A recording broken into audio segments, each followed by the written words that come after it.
After my divorce, at 73, I became homeless. My ex-husband laughed. Nobody needs you at such an old age. But then a stranger found me on a park bench and said, "Ma'am, sit down. You are about to become a very rich woman. My name is Emily May Collins, and I want you to hear every single word of what I am about to tell you, because this story is mine.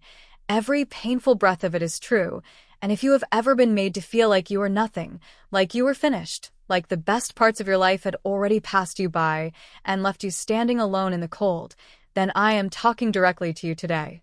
At 73 years old, I was sitting on a wooden bench outside the Millbrook Public Library in Clover, South Carolina, with one brown suitcase at my feet, a thin coat on my back, and $9 inside my purse. $9. That was the sum total of what my life had added up to after 41 years of giving everything I had to another person. After 41 years of cooking and cleaning and praying and shrinking myself down so small that I nearly disappeared completely. And my ex-husband, Gerald Collins, the man I had handed my whole life to, had laughed. He had actually laughed when he told me to leave. He said, "Emily, nobody is coming to save you. Nobody needs a worn-out old woman. You had your time. Now get out of my house." Those words, Lord, those words sat inside my chest like burning coal. But I picked up my suitcase and I walked out of that door, and I did not look back. Because I still had one thing left that Gerald could never take from me. I still had my dignity. I still had myself. And what happened next changed everything. Everything. But first, you need to understand how I got to that bench. I need you to understand the full weight of it, because the miracle only makes sense when you know what came before it. I grew up in a small town outside of Augusta, Georgia, the second of 5 children born to a woman named Rosalie and a man named Harold, who worked at a textile mill 6 days a week and came home smelling of cotton and exhaustion. We did not have much, but my mother made sure we never felt poor. She was the kind of woman who could take 3 chicken pieces and a pot of water and make something that tasted like the whole world. She was strong and graceful, and she never once complained, not even when the hard times were hardest. I think I inherited her quiet strength. At least I tried to. I met my first husband, James Earl Winston, at a church social when I was 20 years old. James was 24, broad-shouldered, with a smile that took up his whole face and a laugh that made everyone in the room feel like they were in on something wonderful. We married on a Saturday in June, and we were happy. Truly, genuinely happy in the way that young people are when they believe the whole world is leaning in their favor. James worked in construction. I worked as a seamstress at a dress shop on the main street of town. We had a small apartment with yellow curtains that I sewed myself. We planted tomatoes in window boxes. We talked about buying a house one day. We talked about children. We talked about growing old together on a porch somewhere with iced tea and a view of trees. We had 3 years. 3 years of that beautiful, ordinary life. And then James went to work one morning in the autumn of 1974 and did not come home. A beam came loose on a job site. He was 31 years old. I was 27 years old, and I was a widow, and my whole world collapsed so fast and so completely that for a long time I could not find the floor beneath me. I had no children. I had my sewing work. I had my mother, who drove over from Augusta and stayed with me for 6 weeks and held me together with the sheer force of her love and her refusal to let me fall apart completely. I grieved. And then, because there was nothing else to do, I kept living. I worked at the dress shop. I saved money carefully. I went to church every Sunday. I visited James's grave on the 1st of every month with whatever flowers were in season. I did not expect anyone else to come into my life. I had decided, quietly, that I had already had my love story, and that the rest of my life would simply be a decent, quiet life lived alone. I was at peace with that. I really was. And then Gerald Collins came to town. Gerald was 42 when I met him. I was 39. He had moved to Clover to take over a hardware and supply store that belonged to his uncle, who had recently retired. Gerald was tall and broad and confident in the way that some men are, the kind of confidence that feels like safety when you have been alone for a long time. He wore nice shirts. He held doors open. He paid for dinner without making it feel like a transaction. We were introduced at, of all things, a church fundraiser dinner. He sat across from me and spent the entire meal asking me questions about my life, my work, my family, what I thought about things. He listened to my answers. He remembered them.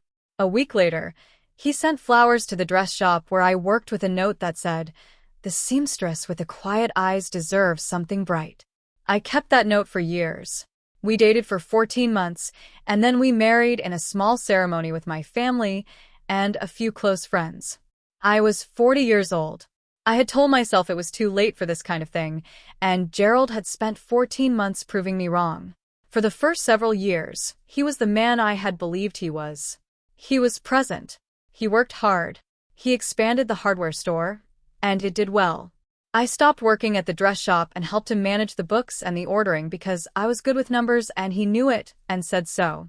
We bought a house on Linden Street, a proper house with a backyard and a real kitchen, and a bedroom with a window that looked out over a maple tree that turned orange every October. I thought, finally, I have the life I was meant for.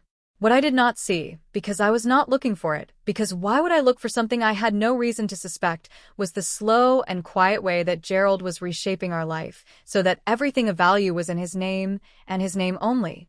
The house was in his name. I had not thought to ask about that when we married. Why would you ask? You do not ask that of a man you love and trust.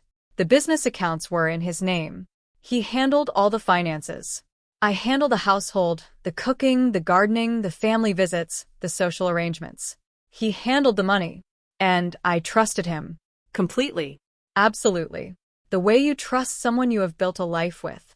I was wrong. The first sign that something was shifting came about 8 years into our marriage. Gerald began spending more evenings at the store, he said. He became quieter at home. Not cold, exactly, just farther away than he used to be. When I tried to talk to him about it, he would wave his hand in that particular way he had, like whatever I was saying was a mild irritation he was too polite to swat away directly. "You worry too much, Emily," he would say. "Everything is fine." But it was not fine. And I knew it was not fine, but I did not know what to do with that knowledge, so I did what I had always done. I kept the house. I kept the books. I kept showing up. I kept believing that the man I had married was still inside the man who was drifting away from me. I kept shrinking. The years passed. The hardware store expanded again, and then hit a difficult period and then recovered. We took one vacation to Florida in 2003, and Gerald spent most of it on his phone. My mother passed in 2008. Gerald was kind at the funeral. I held on to that kindness like it was evidence of something. By the time I was in my late 60s, I could feel it. Something was different. The house felt different. Gerald looked at me differently, or rather, he had stopped looking at me in any particular way at all. I had become furniture to him. Useful, familiar, completely taken for granted. And then, 3 days after my 73rd birthday, on a quiet Tuesday morning while I was washing the breakfast dishes, Gerald sat down at the kitchen table with a cup of coffee and told me he wanted a divorce. He did not put down the coffee cup. He said it the way someone might say they were thinking about painting the fence a different color. Casual and already decided. "Emily, I think we should end this marriage. I need you to move out by the end of the month." I turned from the sink and looked at him. I stood there with wet hands and a dish towel, and I looked at this man I had given 33 years of my life to, and I said, "Gerald, what are you saying?" He said, "I'm saying it's over. We've been going through the motions for years. You know that." I said, "I know nothing of the sort." He shrugged. He actually shrugged. "You can take your personal things. The rest stays." I could not find words for a very long time. I just stood there in my own kitchen in the house I had kept for over 3 decades, looking at a man who was already looking past me like I was no longer a person he needed to see clearly. When I finally found my voice, I said, "Gerald, I have given you everything. This house, this life, everything in it, I put myself into all of it." He said, "And I appreciate that, Emily. But the house is mine. The accounts are mine. The lawyer says you're entitled to a settlement, which we'll discuss through the proper channels. But I need you to accept that this is happening." I called our pastor that afternoon. I called my son from my first marriage, who had been raised by James's sister after James died because I had been too broken and too young to do it alone, and who had grown into a good man named Robert who lived in Charlotte, and who I had always maintained a careful and somewhat formal relationship with. The relationship of two people who loved each other but carried a complicated history between them. Robert said to come stay with him immediately. I told him I needed a little time to think. I should not have needed time to think. But I did. The settlement came through after 6 months, and it was almost nothing. Gerald had a very good lawyer. I had a lawyer who was adequate. The house was Gerald's. The accounts were Gerald's. I received a payment that looked generous on paper and lasted, when I was living carefully and sparingly, exactly 4 months. When the money ran out, I had nowhere to go. Robert's apartment in Charlotte was a 2-bedroom that he shared with his girlfriend and her teenage daughter. He offered again. I said no. I could not go into my son's home and take up space that other people needed more. So, I ended up on that bench, outside the Millbrook Public Library in Clover, South Carolina. 1 suitcase. $9. A thin coat. The library became my anchor. I arrived when it opened at 9 in the morning. I used their restroom to wash my face and make myself presentable. I sat and read through the morning. I used their computer to search for any kind of housing assistance I might be eligible for. I ate whatever I had brought from the shelter where I slept at night, a shelter on Birch Avenue that was clean and run by a church organization and staffed by women who treated their guests with genuine respect, which I was more grateful for than I had words to express. I was 73 years old, and I was sleeping on a cot with a curtain for privacy and eating meals I had not prepared, and this was my life. I held myself together by making myself stay busy. I read. I helped the younger women at the shelter when I could. I mended clothes because I had my small travel sewing kit with me, and there is always something that needs mending. I prayed every morning and every night, and in between I stayed focused, because grief and self-pity and rage were all there waiting for me if I stopped moving, and I could not afford to let them in. Not yet. I heard through a woman from my old neighborhood, a kind soul named Miriam who had tracked down my phone number and called to check on me, that Gerald had started seeing a woman named Patricia who was 51 years old and who had apparently already been a presence in Gerald's life for some time before the divorce was finalized. Miriam told me this gently, watching her words. She also told me what Gerald had said at the barber shop when someone asked about me. Emily will land somewhere, he had said. Women like that always do.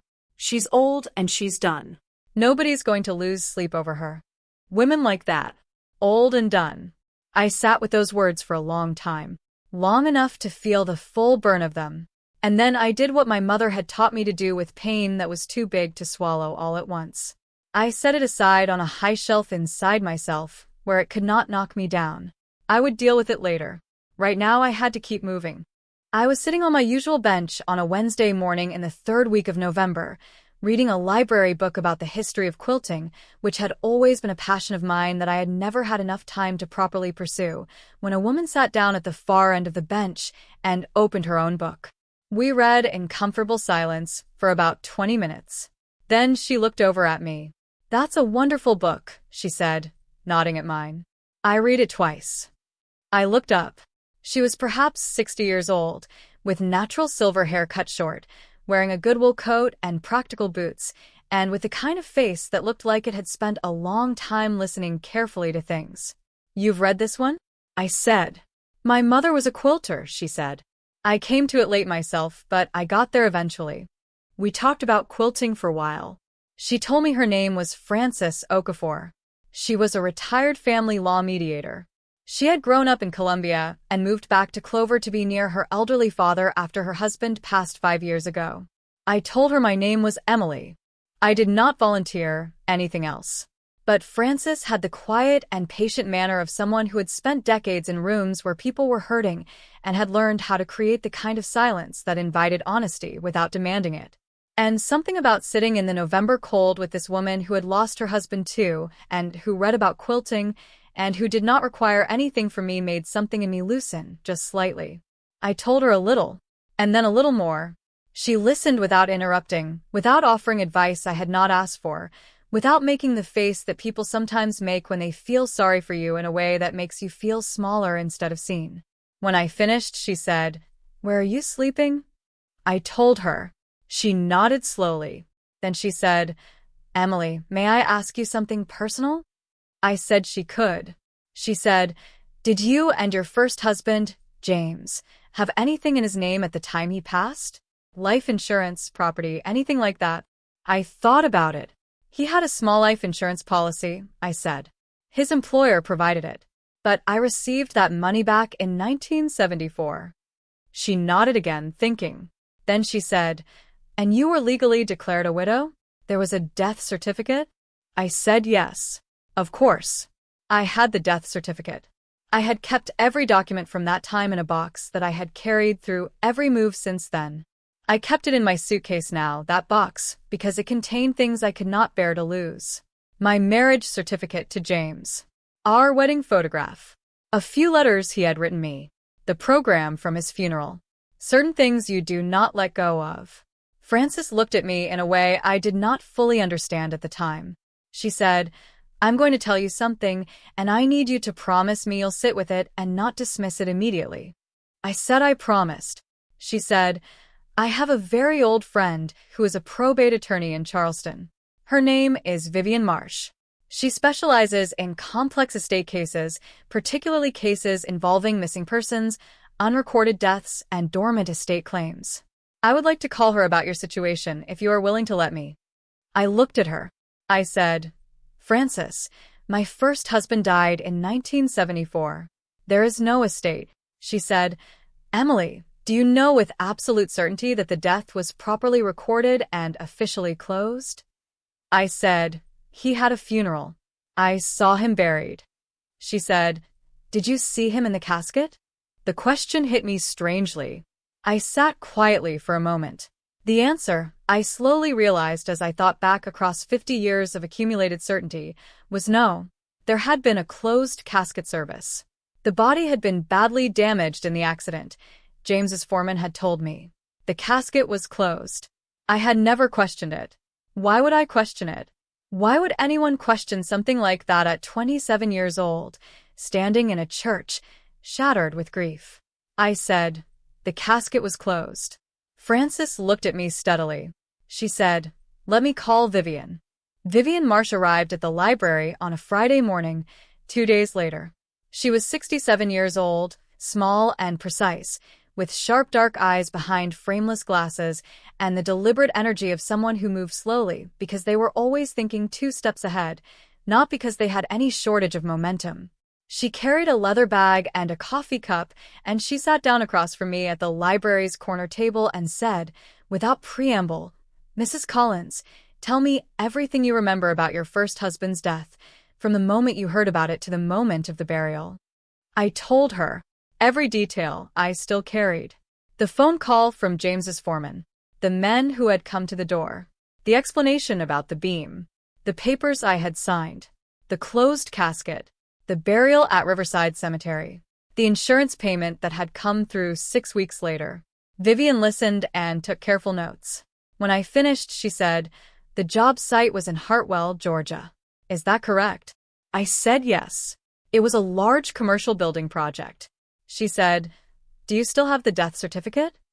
I opened my suitcase right there in the library and found the box and took out the death certificate, which I had kept in a plastic sleeve since 1991 when the original paper had started to show its age. Vivian examined it. She made a copy on the library's copy machine. She photographed it with her phone. She said, "I'm going to need some time. A week, perhaps 2. What I can tell you right now is that I have seen 3 cases in my career that bore a similar pattern to what you are describing. I am not saying the pattern is present here. I am saying the specific details you have shared warrant careful investigation." I said, "What kind of pattern?" She looked at me over her glasses and said, "In some construction accidents of that era, particularly those involving multiple workers and site mismanagement, there was on occasion a deliberate obscuring of what actually happened, including who was actually killed and how the identification of remains was handled. It was not common, but it happened. And in some of those cases, the person believed to be dead was not." I sat very still. She said, "I am not telling you to hope for anything, Mrs. Collins. I am telling you that I am going to look carefully before we draw any conclusions. Can you tell me what your son Robert remembers, if anything, about that time?" I called Robert that evening from the shelter's phone. He was quiet while I explained what Vivian had told me. Then he said, "Mom, I was a baby when Dad died. I don't remember anything, but I've always had questions."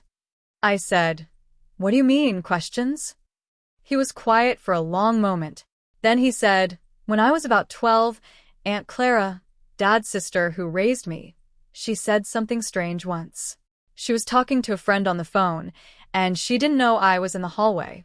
She said something about the accident that I never understood. She said, they never should have done it that way. Emily deserved to know the truth. I asked her about it later, and she changed the subject, and I was a kid, and I let it go. But I never forgot it." I could not speak for a moment. I said, "Robert, why have you never told me that?" He said, "Mom, I didn't know what it meant. And by the time I was old enough to really think about it, Clara was gone. I thought maybe I had misheard. Or misunderstood. I didn't want to put something in your head that would hurt you if it turned out to be nothing." I sat in the shelter's common room for a long time after that call. The other women gave me space. One of them, a younger woman named Tasha, who was at the shelter with her 2 children, brought me a cup of tea without being asked and set it quietly on the table in front of me, and did not say a word. Sometimes kindness arrives in the smallest containers and means the most. Vivian called me 12 days later. I was on the bench, which had become my thinking place, my outdoor office of sorts. It was a cold morning and the sky was the color of old pewter, and I was wearing both of the warm layers I owned and reading a novel I had checked out about a woman who had reinvented her life at 60. I had selected it deliberately. My phone rang. "Emily," Vivian said, and her voice had a quality I had not heard in it before. Something that was careful and controlled, but underneath it was moving very fast. "I need you to come to my office in Charleston as soon as you can get there. This week if possible." Can you do that? I said, "What have you found, Vivian?" She said, "I found something that is going to take some time to explain properly. I need you sitting in front of me with documents when I tell you." Francis drove me to Charleston the following morning. For hours in Francis's clean and quiet car, the heat on, a thermos of good coffee between us, NPR on low volume. I looked out at the South Carolina landscape rolling past, and I thought about James Earl Winston. I thought about his face, which I could still see clearly even after 50 years. The wide smile, the laugh that took up the whole room. I thought about the closed casket. Vivian's office was on the 3rd floor of a building near the Battery in Charleston, with a view of the harbor through tall windows. It was the office of someone who had spent decades doing serious work and had been paid accordingly. She met us at the door herself and brought us both coffee and sat us down across from her desk, which was covered in organized folders and printed documents and a legal pad filled with her small, dense handwriting. She said, "Emily, I am going to need you to stay with me through all of this, because it is complicated and it has several layers, and I need you to hear all of it before you react." I said, "I understood." She said, "James Earl Winston did not die in the construction accident at Hartwell, Georgia in October of 1974. The room did not move. The harbor outside the window did not move." Frances put her hand on mine on the armrest of the chair. I said, very quietly, "Say that again." She said it again, and then she explained. There had been a man killed in the accident. A man named Arthur Lenny Burke, who was new to the site and whose identification papers at the time were, to put it plainly, irregular. The site foreman, a man named Raymond Potts, who had passed away in 2002, had made a decision in the chaos of the aftermath, with the company under serious liability threat, to record the death under James's name to simplify the insurance process and limit the company's exposure. It was a crime. It had been covered up. James had apparently not been present at the site that day. He had called in sick, which created an absence in the records that Raymond Potts had exploited. James had learned what had happened when he returned to the site the following Monday and found himself officially dead. He had confronted Potts. Potts had apparently told him that if he came forward and disputed it, He would face criminal charges connected to a separate financial irregularity involving some of the workers on the site, a situation that James had been only peripherally involved in but which Potts apparently had evidence of, enough to be damaging. James had been 27 years old, frightened, and had made the worst decision of his life. He had run. He had let me believe he was dead, and he had run. I said nothing for a very long time. Vivian let the silence be. Then I said, "Where is he?" Her face shifted just slightly. She said, "Emily." James Earl Winston passed away on September 14th of this year. He was living in Savannah, Georgia. He had been there for the past 31 years. I closed my eyes. She said, he had built a small but successful interior construction and renovation business. He worked under the name James Earl, dropping the Winston for many years. He eventually had the name legally changed in 1989. He never remarried. She paused. She said, he left a will. He had left a will for the last 22 years. He updated it 6 times. Emily, you are named in that will as the sole beneficiary of his estate. I opened my eyes. She said, the estate is valued at approximately $52 million. Francis made a small sound beside me. I did not make any sound at all. I sat in that office chair with the harbor behind Vivian's head and the documents spread across her desk, and I felt something enormous and quiet arrive inside me, like a wave that was so large it did not crash. It simply arrived, and everything was different because it was there. Vivian said, there is a condition. Of course there was. She said, the will was contested before I found you. James had a nephew, the son of his younger brother who passed in 2018, a man named Derek Winston who is 44 years old and who lives in Augusta. He has already filed a formal challenge to the estate, claiming that as the only living Winston family member, he is standing to contest a bequest to a woman who, in his words, was effectively a stranger to James for the last 50 years of his life and who cannot possibly have been the true intended beneficiary. I said, I was his wife. She said, you were his wife. You are still technically his wife, because the legal death was never properly recorded, which means there was never a legal death certificate that would have legally ended your marriage. You were married to James Earl Winston in 1972, and that marriage was never legally dissolved. I looked at her. She said, Emily, you never legally remarried James. You believed you were a widow. Your marriage to Gerald Collins may have a complication we need to address separately. But your status as James's legal wife is potentially still intact, and if it is intact, your position in this estate is not contestable in the way that Derek Winston believes it is. Francis squeezed my hand. I thought about Gerald, about the house on Linden Street and the $9 and the park bench and the shelter cot with a curtain for a wall. I thought about the word done. Women like that. Old and done. I thought about my mother, who had stood at a kitchen stove and fed 5 children on next to nothing and never once said it was impossible. I said, tell me what I need to do. What I needed to do was a great deal. The first step was gathering every piece of documentation that established my identity, my marriage to James, and my history. I had the marriage certificate in my box in my suitcase.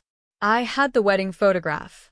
I had the letters James had sent me during a job trip to Macon 3 months before the accident, 3 letters, handwritten, careful and funny, and signed your James always. Robert drove down from Charlotte immediately when I called him. He met me at Francis's house, where Francis had insisted I move while all of this was being resolved, into her guest room with a proper bed and a window that looked over her backyard garden, and where she left me alone when I needed alone, and made hot meals and asked questions only when I opened the door to them. Robert sat at Francis's kitchen table and looked at the documents I spread out in front of him, and his face did through things I watched carefully. He was processing the information that his father had been alive his entire life, alive in Savannah, alive within driving distance, and had chosen not to come back. I could see what that was doing to him. I watched him hold it. He said, Mom, how do you feel? I said, I feel a great many things, Robert. Right now I am setting most of them on a high shelf, so I can focus on what needs to be done. He said, that is the most you thing I have ever heard. We almost laughed. Not quite. but almost. Vivian filed the formal response to Derek Winston's contestation and requested the full probate proceeding to be initiated in Chatham County, Georgia, where James had been living and where the estate was registered.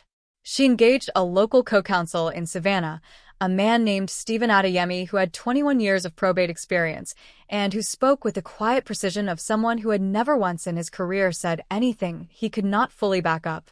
Derek Winston was not pleased.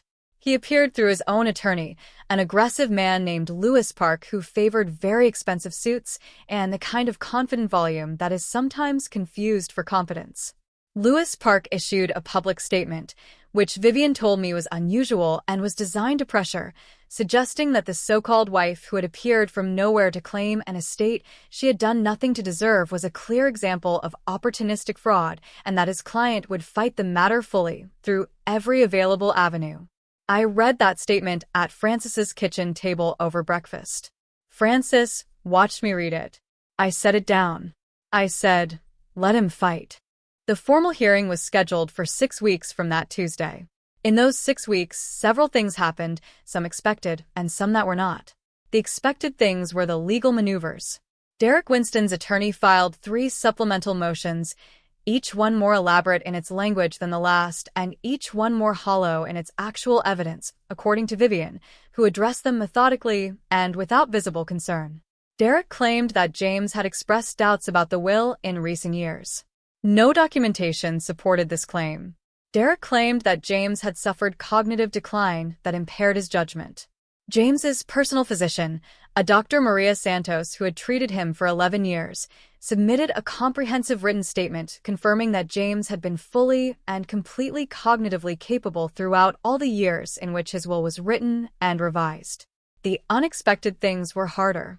The first unexpected thing was a phone call from a man who identified himself as Kenneth Winston, Derek's father, who I had thought was dead.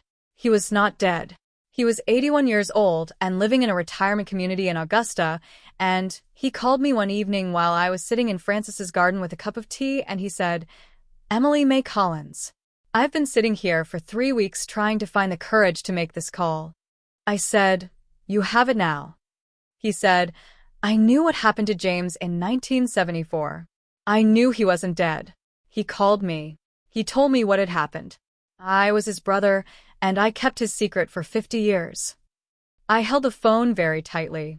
He said, "I'm not asking you to forgive me. I'm not asking you to forgive any of us. I just want you to know that James spent 50 years knowing what he had done and being unable to undo it." He talked about you.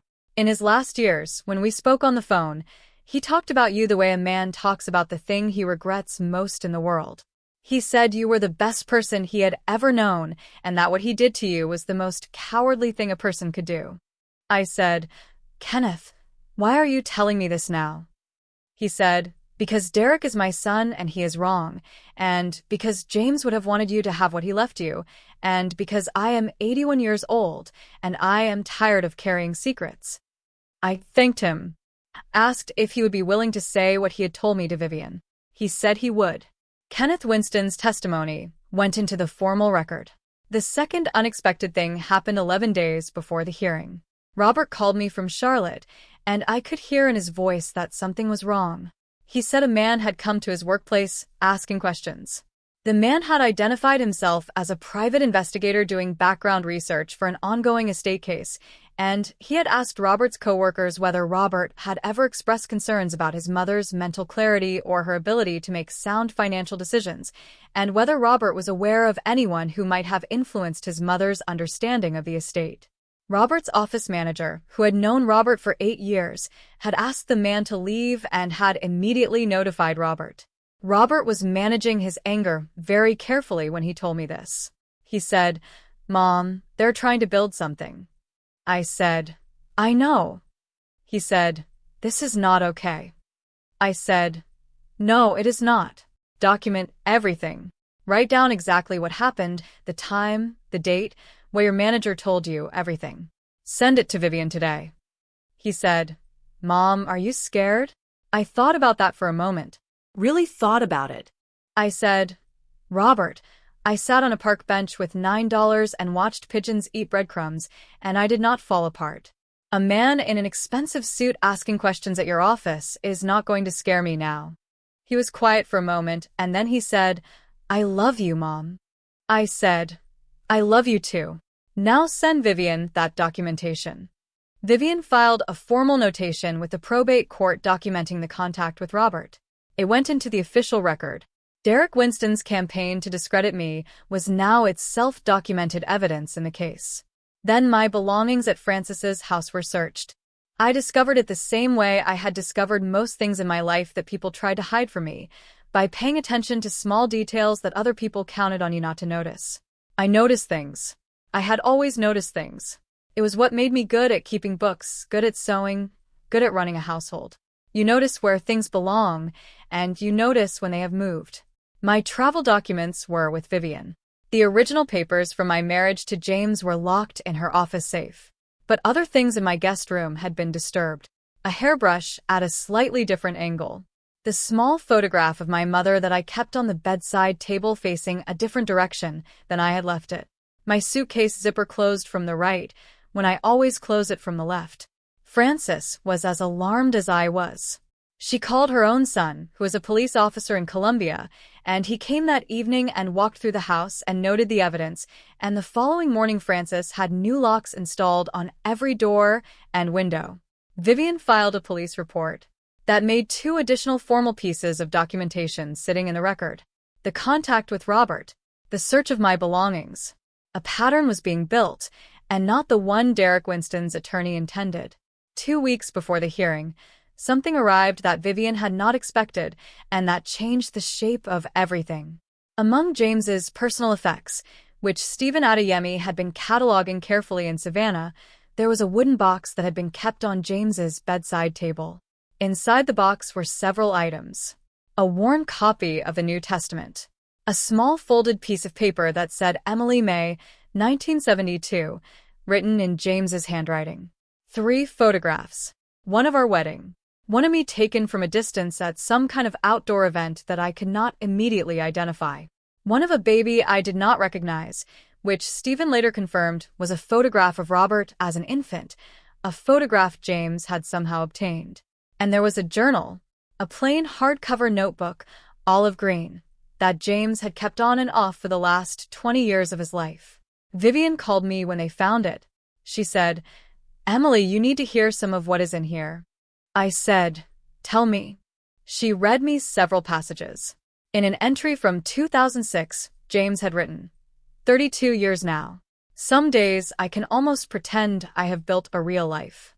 And then the weight of what I did to Emily finds me again, and there is nothing to do but hold it.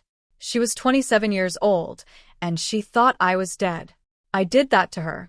I chose cowardice over honesty, and I did that to her. There is no version of the world in which that was acceptable. In an entry from 2015, 2 years before his first diagnosis of heart trouble, he had written, "I have updated my will again. Everything goes to Emily, if she is living.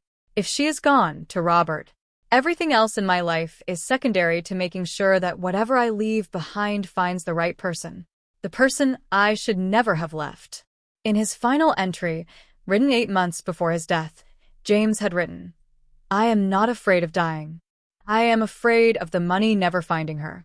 I am afraid she spent her life without the safety she deserved because of what I did. I am afraid she is old and not taken care of, and that is on me. It has always been on me. Emily May Collins. Emily May Winston. Whatever name she carries now. I hope it reaches her. I hope it is not too late." I sat in Frances's garden for a very long time after that call. The late November air was cold and still, and the garden was bare except for a few late roses that Frances had coaxed through the season with what I can only describe as personal stubbornness. I held my phone in both hands. I thought about 27-year-old Emily standing in a church in a black dress with a closed casket in front of her, shattered and sure and completely wrong about everything she was sure of. I thought about 40-year-old Emily at a church fundraiser, still carrying the quiet grief of a widow, letting Gerald Collins see it, trusting him with the fragile thing she had rebuilt herself into. I thought about 73-year-old Emily on a park bench with $9. I thought about Robert growing up without a father because his father had been afraid. And I thought about James in a house in Savannah, keeping a wooden box on his bedside table with a folded piece of paper that said Emily May, 1972. I did not know exactly what I felt. It was too large and too complicated and too old to fit inside any single word. It was grief and anger and something that was almost like forgiveness but was not quite there yet and might never be completely there. And that was all right because some things take a lifetime to untangle, and that does not mean they cannot still be held with grace. I went inside and made a cup of tea, and I called Robert. The hearing was held on a Thursday morning at the Chatham County Courthouse in Savannah. I wore the dress I had worn to Robert's college graduation 19 years ago, dark navy blue, simple and well-made, a dress I had sewn myself in the back bedroom of the house on Linden Street during a quiet winter. It still fit me perfectly because I am a good seamstress, and I had made it to last. Francis drove me. Robert was already there when we arrived, standing outside the courthouse door in his good coat, and when he saw me, he walked toward me and put his arms around me and held on for a moment the way a son holds his mother when he is the one who needs holding. I let him. Inside the hearing room, which was paneled in dark wood with high windows showing a piece of Savannah sky, Judge Patricia Osei presided from the bench. She was 62 years old, dignified and composed, with the measured expression of someone who had seen a great number of people at their worst and their most desperate and had remained fair to all of them. I sat at the petitioner's table with Vivian and Stephen. Derek Winston sat at the opposing table with Lewis Park. A woman I did not know, who I assumed was Derek's wife, sat in the gallery. Robert sat in the gallery. Francis sat in the gallery. Kenneth Winston, Derek's own father, sat in the gallery. He had driven from Augusta with a caretaker. He was thin and white-haired and walked with a cane, and when he entered the room and took his seat, Derek turned and looked at him, and something passed between them that was complex and cold and a very long time in making. Vivian presented our documentation with the organized precision of someone who had spent weeks building something that could not be knocked down. The marriage certificate, the photographs, James's letters, the journal, Dr. Santos's medical deposition confirming James's full cognitive capacity through every version of his will. James's attorney in Savannah, a woman named Ann Cleveland, who had witnessed each of the 6 will updates over 22 years, who testified that James had been clear, deliberate, and unambiguous in his intentions throughout, and that there had never been a single moment in any of those meetings where James expressed uncertainty or hesitation about naming Emily May Collins as his primary beneficiary. Kenneth Winston took the stand and told the truth he had been carrying for 50 years. He was quiet and steady, and his voice only broke once, when he described the last phone conversation he had with his brother, James calling from Savannah 6 weeks before his death and saying, "Kenneth, I need to know she gets it. Promise me she gets it." Lewis Park objected frequently. Judge Osei overruled with the consistent patience of someone who had heard the same kind of noise in many different rooms. Then Lewis Park presented Derek's case. It was theatrical and emotionally charged and legally empty. He described Derek as the devoted nephew who had been present in James's life, attending family gatherings, providing practical support in later years, the living representative of the Winston family bloodline. He submitted the letter he claimed James had written to Derek 3 years before his death, expressing that he had been thinking about revising his estate arrangements and wanted to provide more meaningfully for his family.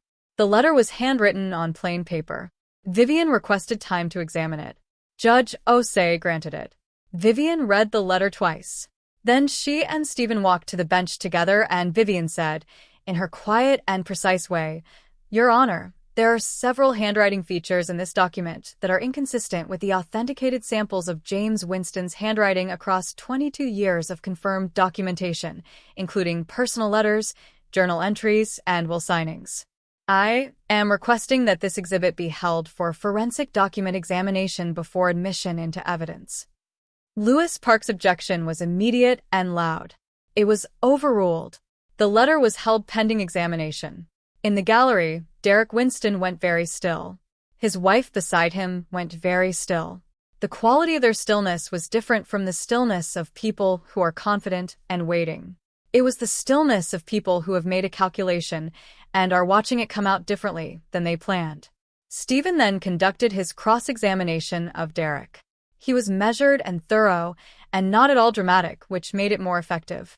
He established that Derek had hired a private investigator 6 weeks before Vivian had formally located me, which meant he had been building a challenge to an estate he had not yet been notified about, which raised serious questions about what he had known and when. He established the contact with Robert. The search of Francis's home. Each piece already formally in the record. He asked Derek to explain why employees of his had appeared at my son's workplace questioning my mental fitness. Derek said it was routine background research. Stephen asked him to define routine. Lewis Park objected. Sustained. But the record held everything it needed to hold. And then Derek Winston did what I had seen Gerald Collins do in the kitchen on the morning everything ended. He stopped looking at the judge, and he looked at me. He said, across the room, not in response to any question, just into the air of that formal space. She was nothing to him for 50 years. He never talked about her. He never tried to find her. She is a name in a document. She is a stranger walking off with everything my family deserves. Judge Osei did not raise her voice. She said, Mr. Winston, you will confine your remarks to questions put to you by counsel. He said, I was there. I was at his birthday dinners. I helped him when he was sick. She was nowhere. She gets everything and I get nothing. Lewis Park stood and put a hand on Derek's arm. Judge Osei said, with the kind of precision that ends rooms, Mr. Winston, you will be silent or you will be removed. Do you understand me? Derek sat back. His breathing was ragged. His wife in the gallery had not moved. In the silence that followed, I kept my hands folded on the table in front of me, and I looked at nothing in particular, and I thought about James's journal. I thought about the entry from 2019, the last year of his regular writing, when he had written, Robert grew up without a father because I was a coward at 27. Emily raised herself twice, once after her childhood and once after me, and became more than I was ever brave enough to be beside. I am leaving her what I have because it was always meant for her. Because every dollar of it was built in the shadow of what I owed her. Because some debts cannot be repaid, only acknowledged. Because she deserved better. She always deserved better. That was not the writing of a man whose mind had slipped. That was not the writing of a man whose will needed to be questioned. That was a man paying a debt he could not pay in person, with the only thing he had left to give. The forensic examination of the letter Derek had submitted took 11 days. The report was comprehensive and specific. The letter was not consistent with James Winston's handwriting across any of the 17 authenticated reference samples from the same period. The ink composition dated the document's creation to within the previous 8 months. James had been dead for 14 months. The letter was a forgery. Lewis Park withdrew from the case within 4 days of the forensic report being distributed. Derek Winston sought new representation. 3 attorneys declined. A 4th agreed to represent him in the final session on a strictly limited basis. The hearing reconvened 3 weeks later. The 4th attorney said very little. Judge Osei moved through the record with focused attention. The medical testimony stood unchallenged. The documentation of the forgery was entered. The pattern of intimidation was entered. The testimony of Kenneth Winston stood. Judge Osei did not deliberate for long. She ruled in my favor. The estate of James Earl Winston, $52 million, passed to Emily May Collins, whose status as James's legal wife had never been properly dissolved, whose standing as the named and intended beneficiary was confirmed by every authenticated document, every witness testimony, and every piece of evidence in the formal record. I signed the final papers in Stephen's office the following afternoon. My hand was steady. Robert was beside me. He sat with his hand on the arm of my chair, and when I signed the last page, he put his hand over mine and held it there without saying anything. He did not need to say anything. Some things are communicated in the pressure of a hand. The legal consequences for Derek Winston were what Vivian had described as the natural outcome of formal systems that move without hurry but arrive completely. A forged document submitted to a probate proceeding is a felony under Georgia estate fraud statutes. The district attorney's office opened an investigation within 3 weeks of the final ruling. The private investigator Derek had retained, whose visit to Robert's workplace had crossed clear legal lines, was under separate scrutiny. Lewis Park, who had submitted the forged letter with his client's instruction, became the subject of a bar association inquiry. Derek's wife had retained her own attorney before the final ruling came down. She had apparently not been informed about the forged letter before it was submitted. I had no way to verify that and no particular interest in trying. Kenneth Winston called me the evening of the ruling. He said, "Emily, thank you." I said, "For what?"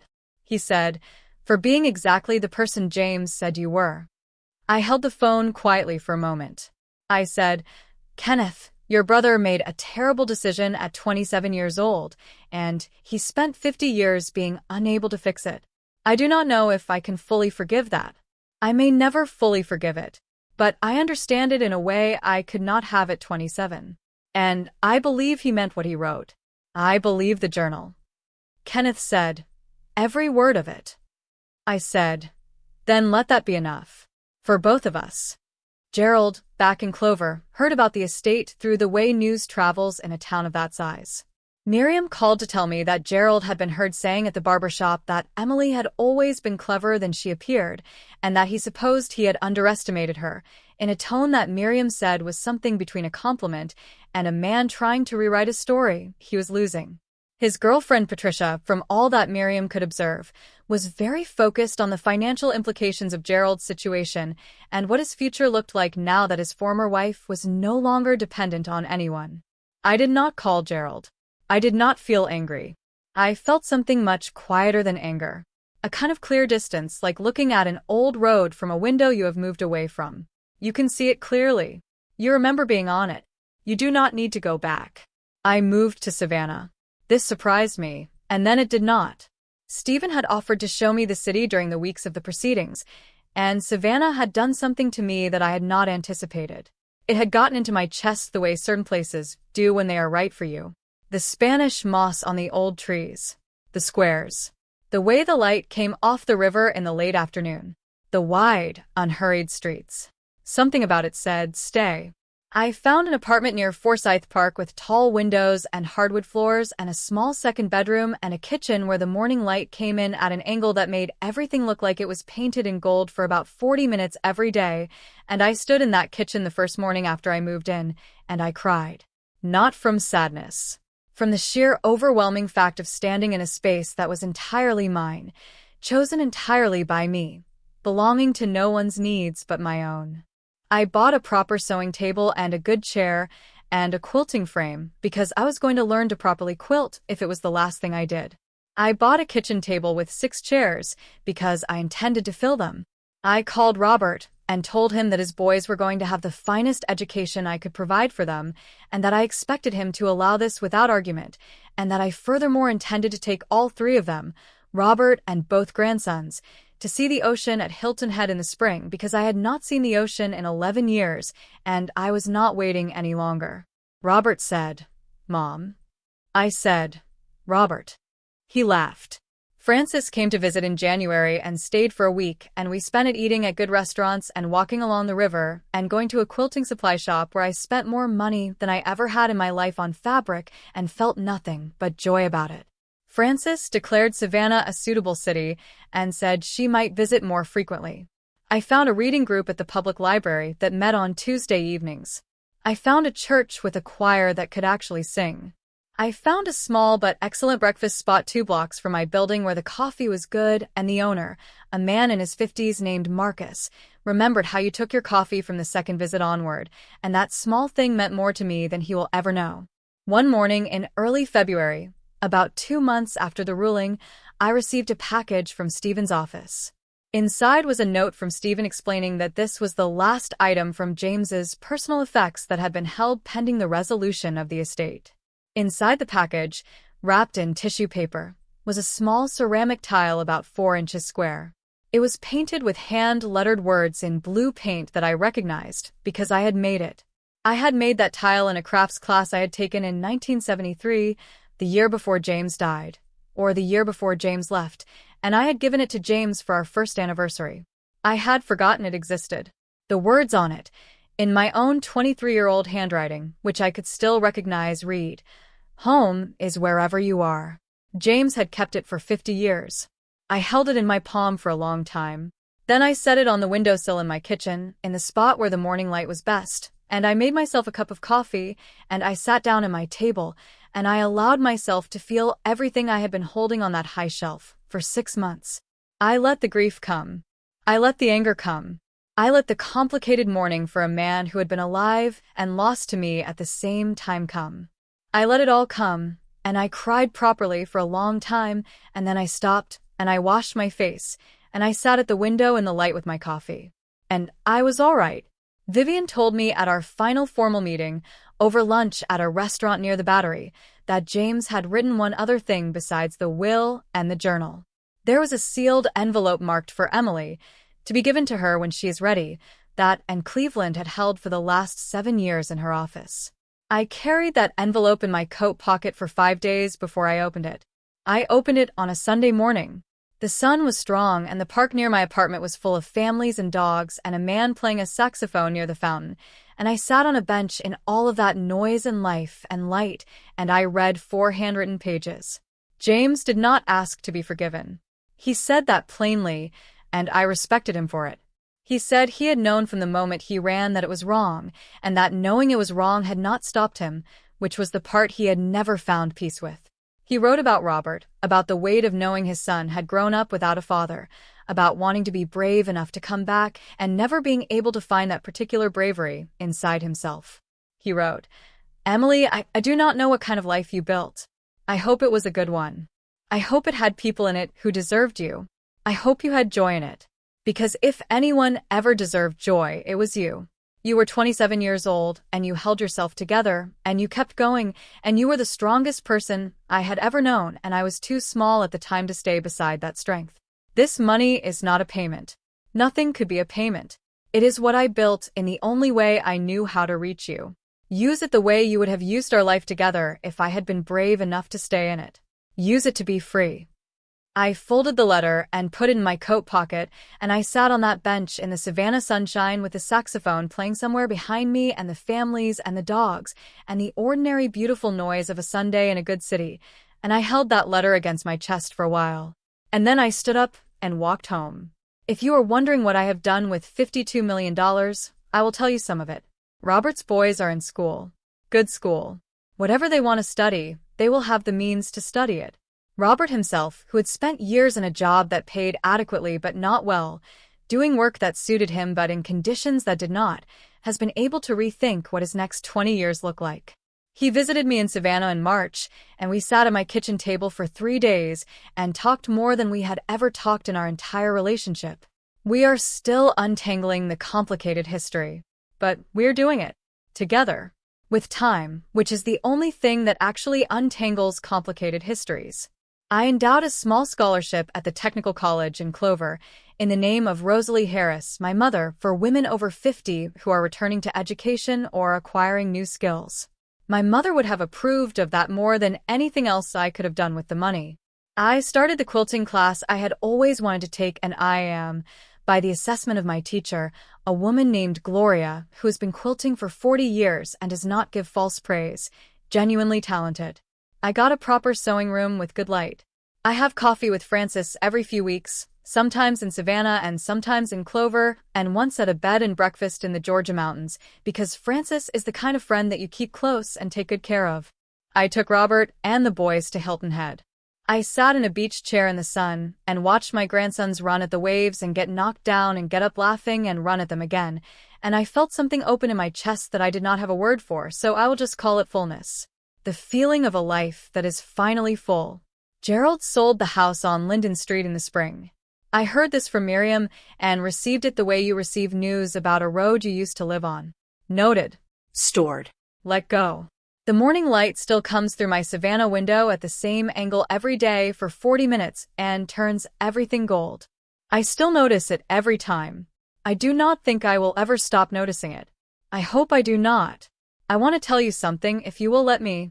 I sat on that park bench with $9 and a thin coat and a library book, and the whole world had told me I was done. My ex-husband had said it plainly. Society had been saying it in quieter ways for years. You are old. You are finished. You had your time. Step aside. And I sat on that bench, and I did not believe them.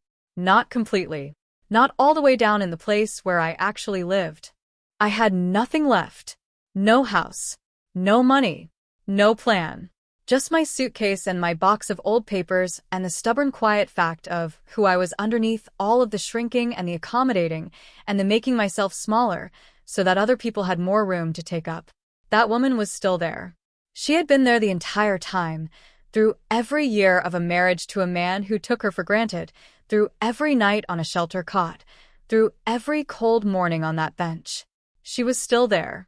She was still whole. That is what I am most grateful for when I sit in my kitchen in the morning with my coffee and my ceramic tile on the windowsill and the light coming in gold. Not the money. Not the apartment or the sewing room or the scholarship or the beach chairs at Hilton Head. What I am most grateful for is that when everything else was stripped away, I did not lose myself. I was still there. I am still here. It is never too late. Do not let anyone, not a laughing ex-husband, not a cold courtroom, not a city that does not know your name, tell you that your story is over. Your story is not over until you say it is over. Mine was not. Thank you for sitting with me through all of this. If this story found something in you today, please leave me a comment. Tell me where you are listening from. Tell me what part stayed with you. And if you know someone who needs to hear that it is not too late, please share this with them. I will be here.